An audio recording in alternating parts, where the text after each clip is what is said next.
I'm Jim Longworth, and welcome to another edition of Triad Today. Coming up later on, our infamous roundtable gets together. We'll see what kind of controversies they get into. But between now and then, some great guests and important information coming your way, including some news about two big events coming up in the area. We'll tell you all about those and much more. But first, I want to start out talking about school bus safety, a very important topic with a good friend of ours who's been on the show many times before.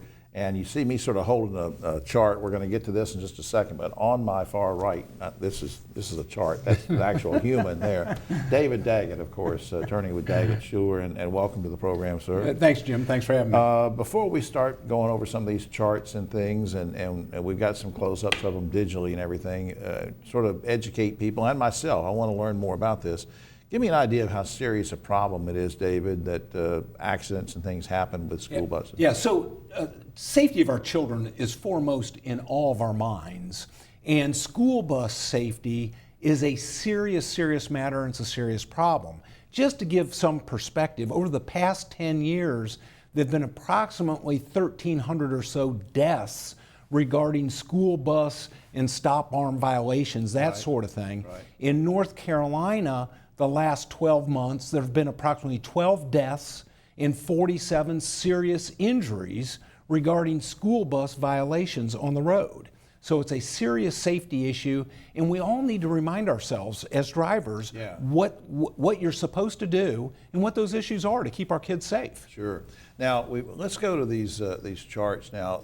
Try to help me understand the basics of what we need to stop for. So the basics are, whenever you're behind a school bus going in the same direction as a school bus, you need to stop. When the school bus stops, they have the flashing lights and they have the arm that comes out the side. Right. Whenever you have 3 lanes or less and an undivided road, you have to stop no matter where you are. This is kind of the big one that we see, where you have a turning lane. In the third lanes give a lot of people some extra liberty for some reason. I see the third lane used as a entrance ramp or as a passing zone. Right. It's neither of those, but with regard to a school bus, all 3 lanes must stop when the school bus stops and puts its arm out. That's interesting. So all 3 lanes. If you're on a 4-lane road, Let me pick this up a little bit. I'm going to tilt it. Okay. Yeah, on a 4-lane road, all 4 lanes have to stop on an undivided road. And we're going to put these on our web and on our website so you can go back and review them, but you have to stop no matter what. And that's on 4 lane. That's with 4 lane. That's a 4-lane. That's a 4-lane undivided road. Okay. Okay? All right, we have lots of those around. All right, let me put this one behind this one here. And Okay, tilt this one out. Now, what do we have on this particular one? Okay, so now on this one, this is a 4-lane road with a divider in the middle. So that could be someplace like Silas Creek Parkway that has a divider down the middle. Right. The important thing is everybody going the same way as the school bus must stop. Always, always, always. Every situation, if you're behind a school bus or going the same way as the school bus, you have to stop no matter the road layout. Right. If you have a divider in the middle of the 4-lane road, Like a medium divider. a median divider, then the other side does not have to stop. Right, but you ought to still use some common sense, because these kids might do the wrong thing and run out from the bus. You have 5- and 6-year-olds on the school bus. Yeah. They're unpredictable. Whenever you see a school bus, you have to use the utmost caution to protect these kids. So legally, you don't have to stop if you're way over here past the median, but it's a good idea to sort of... Keep an eye out. Always keep an eye out. Right. The bottom is a little bit of a dangerous situation. So this is a 4-lane road with a turning lane in the middle. Under the law, the cars going the opposite direction do not have to stop on this road layout. Right. Always, always, always go back to the main rule. If you're behind the bus or on the same side, you have to stop. But this one is where motorists have to be on the lookout, because kids might try to come across here. Right. School routes are designed to try to avoid that situation, but that can be very, very dangerous. That's just good information, David. I appreciate that. And I want to give the website again, because you can see these close up and at your own convenience and go over them. It's something that really all of us ought to study. DaggettSchewerLaw.com is the website for the radio listening audience in WSJS, DaggettSchewerLaw.com, or 724-1234 if you need to make an appointment to see the guys, Griff and David at Daggett Schuwer. Thanks for doing this. Please be careful of our young people. We have seen the lives that have been shattered when somebody violates these principles. Absolutely. And it's a bad situation. Watch out for our kids, please. Good message. Thank you, David. We'll be right back after this. Now on Triad Today, and we always like to talk about education and supporting teachers and parents and students, and now I want to find out about something called Action for Equity. There's a lady who's going to tell us all about it. On my immediate right, Kelly Easton. She is president of Action for Equity. Welcome to the program. Thanks for having me. Now educate me a little bit, Kelly. What is Action for Equity? Well, we began actually as Action for Ashley. So we were a coalition that was fighting to have a new elementary school built due to mold issues. Right. And so from there, we realized that what we were asking for was just to something to remedy the symptom to a greater issue. So from there, we actually formed Action for Equity, and we're still a coalition. We advocate on behalf of all students in Forsyth County for equitable outcomes in education. That's great. Give me an example. I don't want to pick at you. We didn't rehearse this, but what do you mean? What's an outcome? What's a way that you might advocate for student success? Give me one example so I can understand. Yeah, so one of the main things that we realized is that the Forsyth County School District, Winston-Salem Forsyth County School District, had a lot of inequitable issues when it comes to maintenance, when it comes to the achievement gap. So one of the things that we've done is we put together a policy agenda which outlines the areas that we believe really need, that deserve attention. And where everybody needs to be. Yes. So one of the main things I would say would be the achievement gap, for instance. Now, what are your top priorities? Can you mention one or two of something that's really top of the mind right now?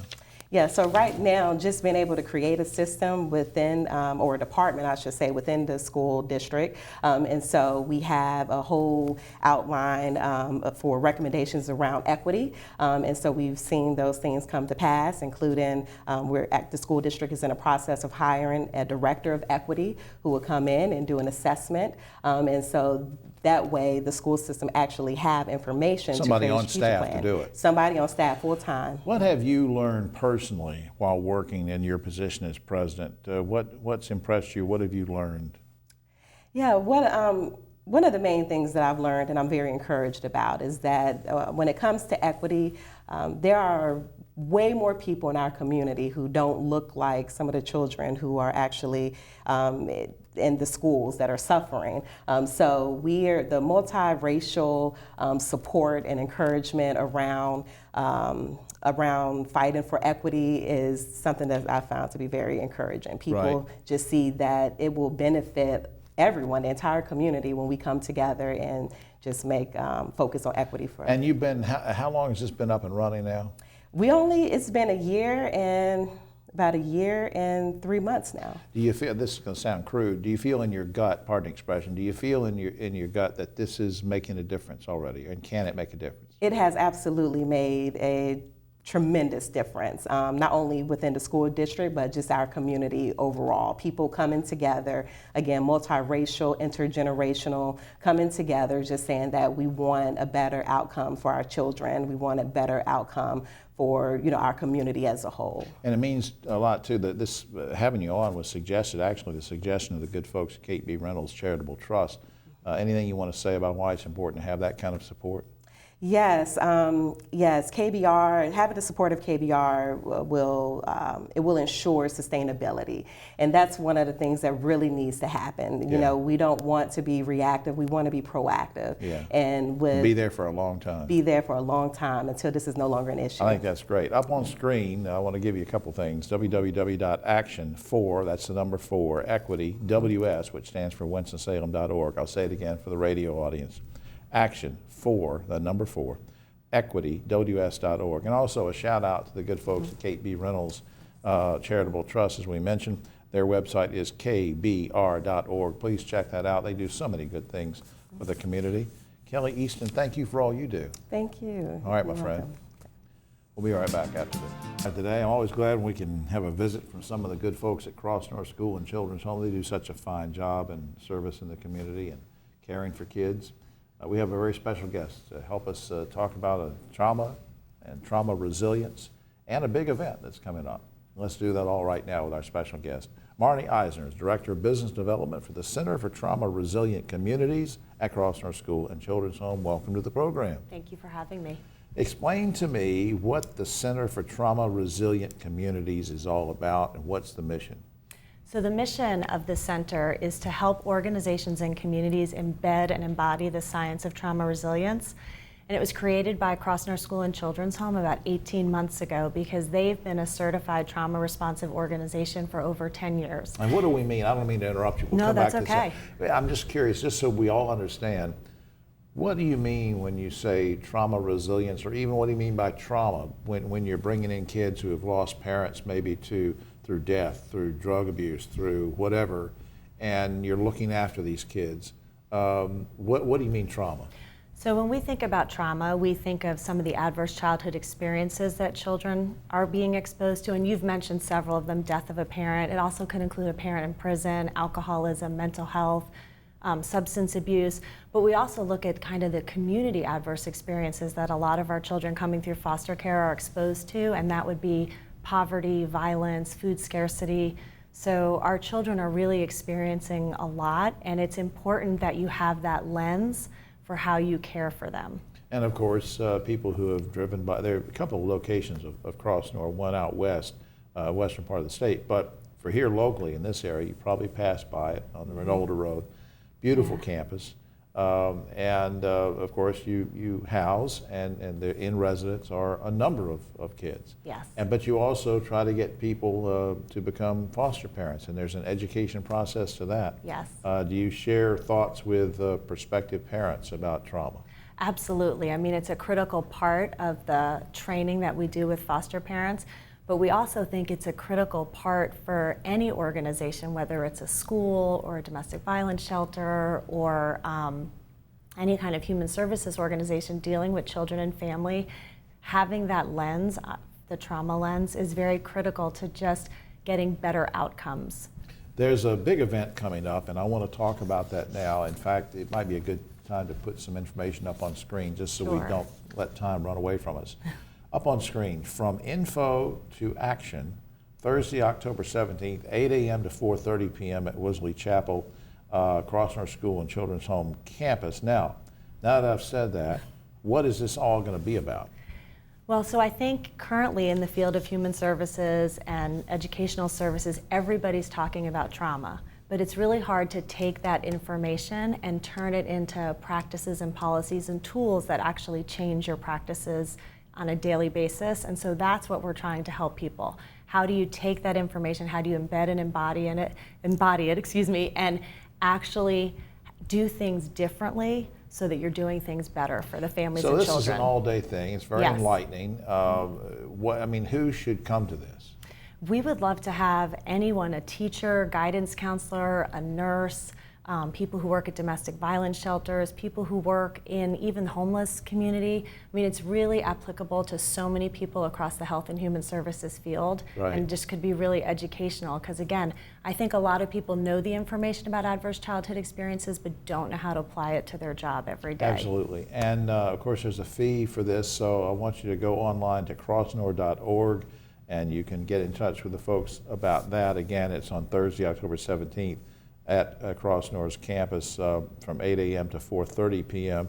I just think this is great that you're making this information available to people, and I appreciate all you do 24/7 as well. So thanks, Thank you Marty. so much. Thanks for having me. My pleasure.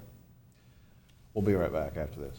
Triad Today, and always glad when we can have some of the good folks from IFB Solutions stop by. We have a very special guest with us today.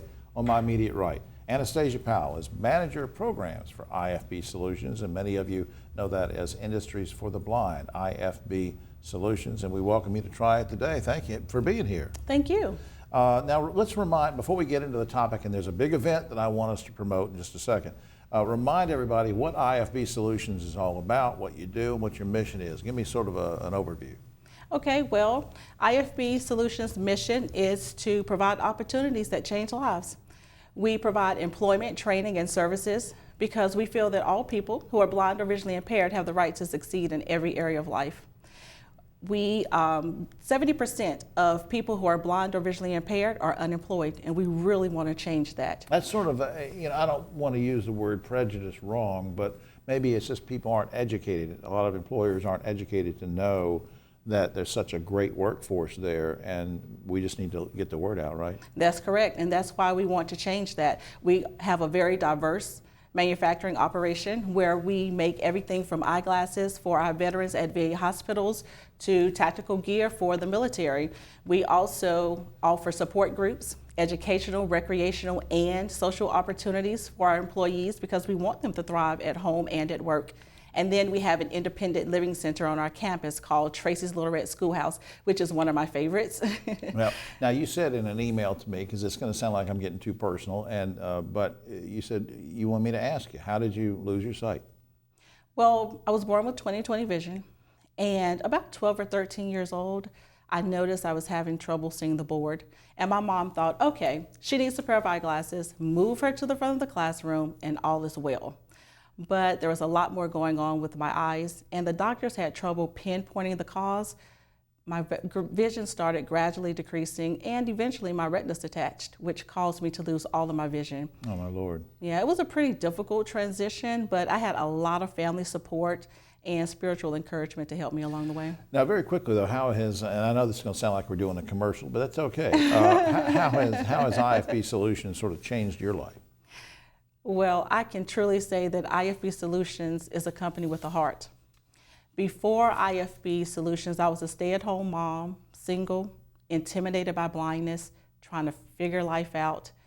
And now I have a very supportive network, a wonderful husband, and IFB Solutions has provided me with the skills to actively participate in the workforce. I have collected some of those tools that help me embrace blindness and lead an independent life. And it's good. Blindness got me in the door at IFB Solutions, but they provided me with those wings to just soar. So truly life-changing and a company with a heart. That's just great. Now, I want to, before time runs out, I want to mention that, of course, you do periodic fundraisers to keep the money helping to support the mission there at IFB Solutions. And one's coming up now, and I want you to correct me if I'm wrong. I want to put something up on screen here. IFB Solutions Fireside Fundraiser Gala. And that's Saturday, November 16th at 6:30 p.m. You see that on screen. Benton Convention Center. To purchase tickets, just to get more information as well, you can go to ifbsolutions.org. That's ifbsolutions.org. If you want to donate an auction item, you can email to mwells@ifbsolutions.org. And, you can also, if you ever want to take a tour of Yes. IFB Solutions, you can go to tours, email tours@ifbsolutions.org. And this is going to be a big event, and I know you're Yes, looking it forward is. to it, aren't you? Looking forward to it. This year we are going glamping, and that's glamour plus camping, which is my type of camping because I am not an outdoors person. glamour plus camping. Yes. So you're going to put a lot of makeup on and camp, or what? No. We have summer camps at Tracy's Little Red Schoolhouse that I mentioned earlier, and so we kind of want to duplicate the experience that the children experience. They have the whitewater rafting, zip lining, which we're not going to have that indoors, of course. No. But we do want to kind of mimic the camp theme as our Within the gala. Yes, within the gala. I just think that's great, and I hope everybody will go to the website and check that out and go ahead and get your tickets. And if you want to donate an auction item, that's great because that's another way that we can make money. Yes. Anastasia, I'm just so proud of you and what you're doing, and Well, thank you for being here. Thank you. And if I could just say, for those that want to become a sponsor or purchase a ticket, just know that it's more than a monetary contribution. It's an investment into the lives of people who are blind or visually impaired. So I hope to see you there. Absolutely. Thank you so much. We'll be right back after this. I'm going to try it today. Before we get to the roundtable, one sad note to report. The Reverend Carlton Eversley passed away a few days ago. He was, among other things, a longtime minister in the Winston-Salem area and a great civil rights activist. He was also one of the earliest guests on Triad Today. He was here on January 2004, not long after we got started. The Reverend Carlton Eversley will be missed. He was 62 years old. All right, to the round table. On my immediate right, but always the political left, Ogie Overman, the great broadcaster and journalist. Next to him is a gentleman we have brought over from an earlier segment, and he agreed to stay over for us a little while. We appreciate that. David Daggett from the law firm of Daggett Schuler, and we thank you earlier for doing the school safety segment. That was very important. And Dave Briggs, director of High Point Theater. I might say the very successful Dave Briggs. Well, thank you. All right, guys, let's get to the first one. Guilford school officials must have been listening to us on this show because now they want county commissioners to fund $10 million for security measures, including electronically locking doors, which we suggested. Should Guilford commissioners allocate the monies? Will they allocate the monies? Ogie. Well, I'd like to go down the checklist, but yeah, I think they're probably going to have to. I'd like to do item by item, but it beats the heck out of teachers packing heat for sure. Right. Yeah, I don't want to be the peanut gallery on this, but if the educated experts on school security recommend this, then we need to do it. Our safety of our kids is very important. Dave. I do think they will do it. I think they will need to find the money, and I recommend a bond referendum. Oh, yeah? Okay, good idea. The city of Winston-Salem is bragging about getting the Renfro Sock Company to move its headquarters and 225 employees from Mount Airy, and it's offering the company $300,000 in incentives to make the move. Now, guys, should the state legislature ban incentives when all they do is shift jobs from one local city to another? Ogie Overman. Well, yeah, it is almost meaningless, and they all do it. High Point's done it to Greensboro, but still, the state really has no business interfering in that. That's a local issue. David. Well, this issue is a little more complicated than just the question. Renfro's growing, and it's a big company, and they need to attract new talent, and they need to be someplace where talent is attracted to. I think this can be a win-win for Mount Airy and Winston-Salem, not a win-lose, and the question shouldn't be posed that way. However, I think when you're awarding government money to businesses, you got to be very, very careful. And if they're awarding money, my business has never been awarded money. Right. We've been very stable in the community, Right. and we do good work. Yeah, we never give that kind of incentive to existing business for staying here. Yeah, that's right, Dave. Well, I can't even compete with what David just said, but it would be nice if there was some brand loyalty to the locality as well. Right. But I don't know what the state can do in terms of banning incentive dollars. California is about to pass the Fair Play Act, which would allow college athletes to be paid for use of their name and image. Guys, you think every state should adopt this? I know there's several proposals out there, one from Congressman Mark Warner, another one coming up from New York, but this one would only give them money based on if their image is used. Ogie. Absolutely, Jim. I've been covering sports and writing about it off and on for 35 years, and I've been saying it for years and years. The NCAA has got to be reined in. They have become a money-making juggernaut Right. at the expense of the athlete. Yeah. Yes, do Yeah, it. this is a different day and time. When I was in college and sports were mostly recreational, they are the feeder system in the minor league system for professional systems. They're dealing with large sums of money. And somebody like Zion Williamson, look at the money he generated for Nike, for Duke, for the NCAA. Exactly. There needs to be some sort of system developed to take care of that. I agree with that, but it is really a slippery slope. We have to Sure watch it out is. what we're paying for student athletes. Perhaps some of that money could go into a trust, not just for those star athletes whose images are being used, but for all the other athletes on the team. Because a running back is nothing without a Absolutely. line. Speaking of new laws, California now recognizes pets as a legal member of the family in divorce cases. This means a judge can decide on joint or sole custody of a family dog based on, quote, what is in the pet's best interest. Guys, you okay with that law, Ogie? Sounds kind of dumb, but really, I mean, if you think about it, I've seen these type of cases on like Judge Judy and stuff. Right. And yeah, I think it's probably legit. You know, Now they it's are gonna- part of the family. They really Now it's are. going to be, it's going to be a law. Here's an attorney. Let's I hear. think Ogie could take over for Judge Judy, and it would be terrific. Right. Well, here's my thought. The domestic system is so clogged up, and the attention given to our children is not enough right now. Let's take care of the kids first. We'll worry about the pets later. Hey, Briggs. I agree with that wholeheartedly, but what's the dog going to do if they don't want to go with that one? They're going to hire a puppy attorney? Give me know. David They'll- Doggett. You know? We'll have to defer to we'll have to defer to Judge Ogie Judy on this one. All right, finally, guys, a town in Wales. It's a seaside town in Wales. Is tired of people using their bathrooms to have sex. So the city council has installed a series of portable, sex-proof public toilets, which will, this is true, sound an alarm and spray cold water on any two people who try to become intimate in a porta toilet. Guys, is this a good way to promote tourism? And are you planning a trip to Wales anytime soon? Ogie Overman. Well, I don't know what it has to do with tourism, but I mean, I hadn't had sex in a public toilet since the hippie days, you know. You said since the, never mind. I don't want to. Ogie, that's too much Yeah, information. that's too much too much. information. Young David Daggett can't listen to that. All right, what do you think? I've been to Tenby, Wales, the seaside town, and I never heard of either the issue or the problem. Have you been sprayed so on? I have not been sprayed on, so I guess I have no opinion. Yeah, Dave Briggs. I don't think it works with dogs. I'm not sure how it would work with people. I would like to go to Wales, but I think I'm going to stay out of the portalet. So you're not going to go there and just see what happens and get sprayed.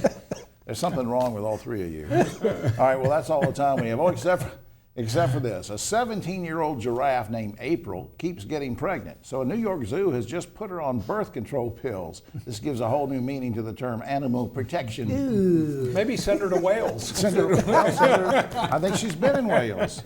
That's what David Daggett and Dave Briggs are going on a special cruise to Wales after this. For all of us here on Triad Today, I'm Jim Longworth. We'll see you.